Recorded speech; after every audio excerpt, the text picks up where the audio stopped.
My name is Sarah Johnson. I was gazing at the golden-hued evening sky from the window of our home in a quiet suburban neighborhood outside Boston. Even at 38, the green eyes reflecting in the mirror still retain the same sharpness from when I worked at a top-tier advertising agency. However, the light dwelling in those eyes has changed somewhat. It's now a complex glow, mixing love for my 8-year-old son Ethan and amazement at his peculiar ability. "Mom, I saw it again," Ethan's voice made me turn around. He was pointing out the window with a serious expression. I stood next to my son and followed his gaze. I couldn't see anything, but I never doubted Ethan's words. "What did you see, Ethan?" "Grandpa. He's smiling under the tree in the garden." I caught my breath. The grandpa Ethan referred to was my father, who passed away 3 years ago. Shortly after Ethan was born, we realized he had the ability to see things invisible to ordinary people. At first, I thought it was just a child's vivid imagination, but eventually, I had to acknowledge it was real. I became convinced Ethan's power was genuine when he was 4. One day, he suddenly said, "Grandma's coming." 10 minutes later, my mother showed up unannounced. Since then, Ethan's predictions have come true many times, becoming deeply rooted in our family's daily life. However, this special power can sometimes be a burden. Ethan occasionally says he sees deceased people, which can frighten him. I'm torn between wanting to protect my son and not wanting to suppress his ability. "It's all right, Ethan. Grandpa must be watching over us." As I gently embraced Ethan's shoulders, trying to reassure him, I heard the front door open, announcing my husband Michael's return. Michael. Just thinking his name brings a small pain to my chest. At 40, my husband is still an attractive and successful man. But lately, I've been feeling a subtle rift between us.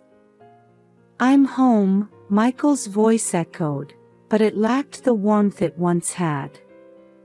He had been using work as an excuse to avoid spending time with the family. He's been coming home late more often and going out frequently on weekends. "Welcome home, Michael," I replied, feigning calm, but anxiety was swirling inside me. Our relationship, once filled with love, has now become distant. When I try to talk about Ethan's ability, Michael becomes irritable and tries to change the subject. "Dad, welcome home." Ethan ran happily towards his father, but Michael's response was cold. He just lightly patted his son's head and immediately headed for his study. Watching his retreating back, I let out a deep sigh. This is our family's daily life now. Ethan's special ability, the rift with Michael, and my yearning for self-fulfillment as a full-time housewife. All these intertwine complexly, weighing heavily on my heart. However, I didn't yet know that an event that would greatly shake this peaceful daily life was about to occur. That day, I had been restless since morning. It was the day Michael was returning from a week-long business trip. Although our relationship had grown cold recently, I found myself looking forward to my husband's return. "Ethan, Dad's coming home. Let's go greet him together." Seeing my son's face brighten, I felt a bit guilty. Ethan respects and adores his father. But lately, Michael had been cold towards his son too. As we stepped out of the front door, Michael's car was just pulling into the garage. Ethan let out a small cheer and was about to dash off, but I gently held his shoulder. For some reason, anxiety was spreading in my chest. Michael got out of the car and walked towards us with a tired expression. His eyes lacked the warmth they once had. "Welcome home, Michael. I'm back." We exchanged curt greetings, and Michael moved to open the trunk. At that moment, Ethan suddenly cried out, "Dad, there's a lady in the trunk." I gasped. Michael's face turned pale at Ethan's words. His hands shook, and he dropped the keys. "What are you saying, Ethan?" Michael's voice was filled with anger I had never heard before. He walked towards Ethan and grabbed his arm tightly. "Don't joke around. Such nonsense. It hurts, Dad." Ethan's scream brought me back to my senses. "Michael, stop it." I quickly pulled Ethan away and held him close. Ethan was trembling, and the fear transmitted through his small body clenched my heart. "What are you doing? Scaring Ethan like that? What are you teaching him? Making a child tell such lies?" Michael's eyes were bloodshot, as if he were a different person. He roughly ran his fingers through his hair and strode towards the garage. "Michael, wait." Neither my voice nor Ethan's crying seemed to reach his ears. Michael entered the garage, opened the trunk, and began rummaging through it. "See? There's nothing here." He shouted triumphantly, but there was an unnatural excitement in his voice. I stood frozen, still holding Ethan. "Sarah, you need to teach this child to distinguish between reality and imagination." Such nonsense.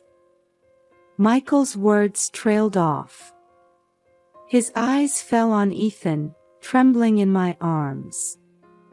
For a moment, a look of regret seemed to cross his face. But it quickly returned to a hard expression. "I'm tired from work. Leave me alone for a while." With those words, Michael disappeared into the house. Ethan and I were left standing in the garage. "Mom, it's true. There was a lady."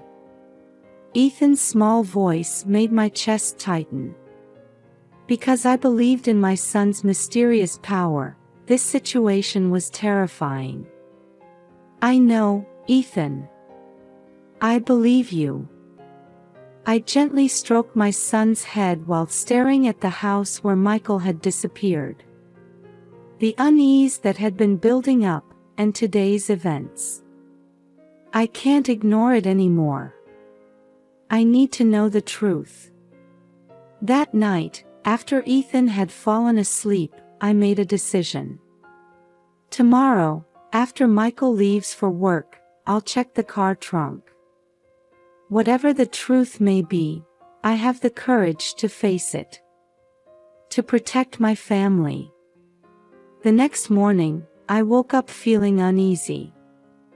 Michael had left for work early, and I had sent Ethan off to school. Left alone in the house, I sat at the kitchen table, recalling yesterday's events. "It's now," I told myself, slowly standing up. As I put my hand on the garage door, I hesitated for a moment, but remembering Ethan's sad face, I mustered my courage. Entering the garage, Michael's car stood quietly. I took a deep breath and approached the car. Taking the spare key in hand, I tried to unlock the trunk, noticing my hand was shaking. Calm down, Sarah, I told myself, slowly opening the trunk. At first, it seemed empty. But as my eyes adjusted to the darkness, I thought I saw something move in the back. I gasped and cautiously reached out. Suddenly, something like fabric moved, and a woman's face appeared from underneath. "Help me." A weak voice was heard. I stepped back in surprise but quickly regained my composure. "Are you all right?" I called out as I helped the woman out. She was a young woman in her late 20s, with long blonde hair in disarray and a pale face. I supported her as I led her into the house and sat her on the living room sofa.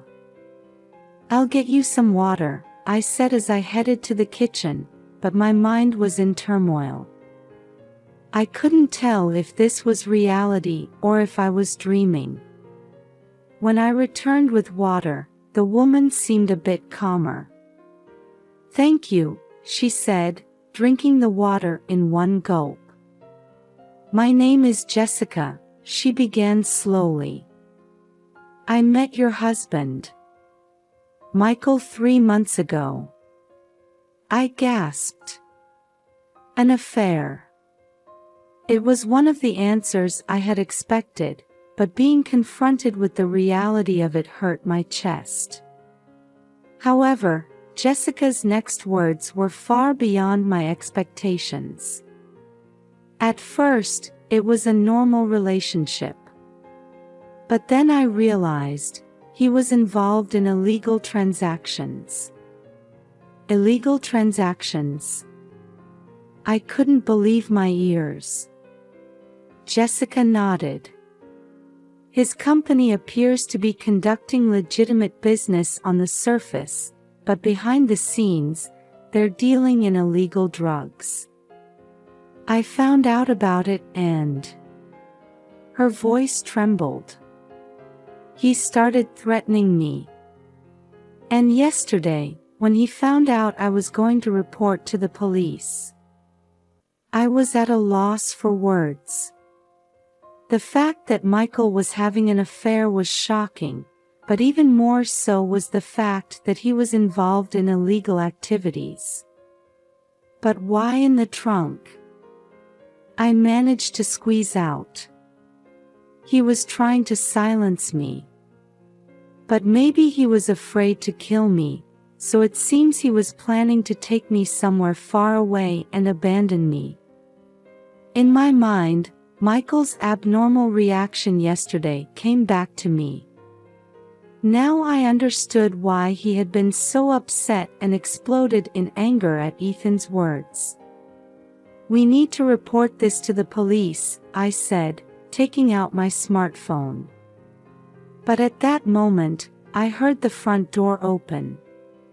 "Sarah, it's me. I forgot some documents and came back to get them."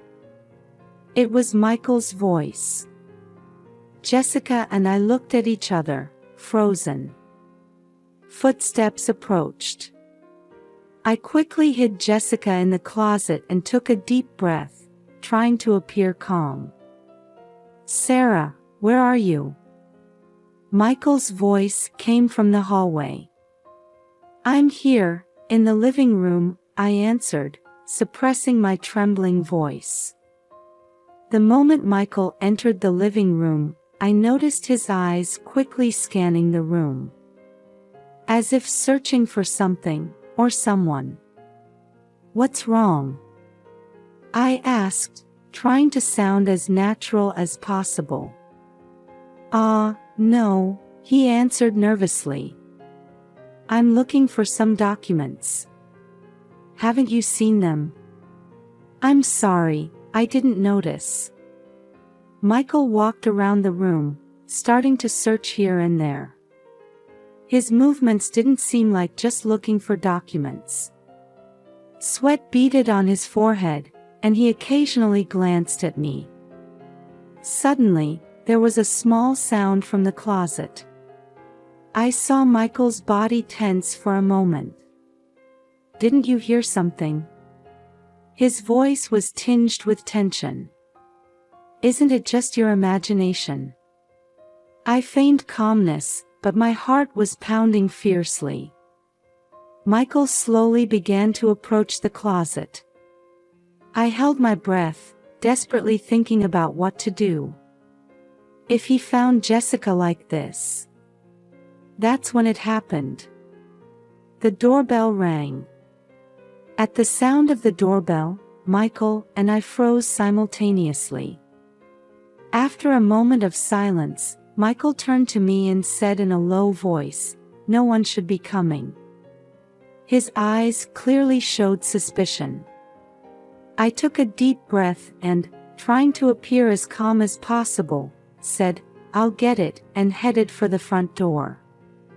When I opened it, Ethan was standing there.